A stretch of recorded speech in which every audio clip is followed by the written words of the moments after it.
Hello and welcome to 2-year Algebra 2C, Unit 1, Week 2, where we look at SLT2, use the sine ratio to model the height of a point following a circular path at a given time.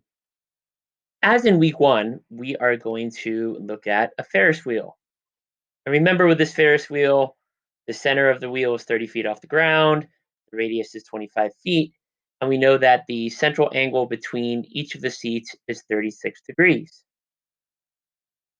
But given all that information, we know Ferris wheels don't stand still. They move in a circle. So we're going to add one other factor, time. And we're going to say that it takes this wheel 20 seconds to do one rotation. That means that a person would move from spot location to location to location every 2 seconds. So let's say Carlos begins at seat A.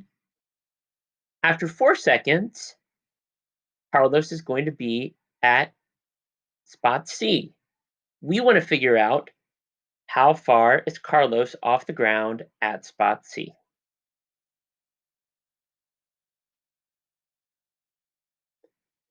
So from our trig calculations, we know that 72 degrees is because it's 36 times 2, it's 2 angles away. We know that sine is opposite of our hypotenuse. We also know that the radius is 25 feet. And so sine of 72 equals x over 25. That gives us 23.78 feet. But that only gives us x, and that's the distance from the center. And so Carlos is really 53.78 feet in the air because it's 23.78 feet plus 30 feet. So where would Carlos be after 10 seconds?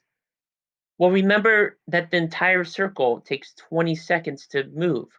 And so 10 seconds means that Carlos would have moved half of the circle, which puts him at seat F. And we know that seat F is in the same distance as the center. So that means that Carlos is 30 feet off the ground.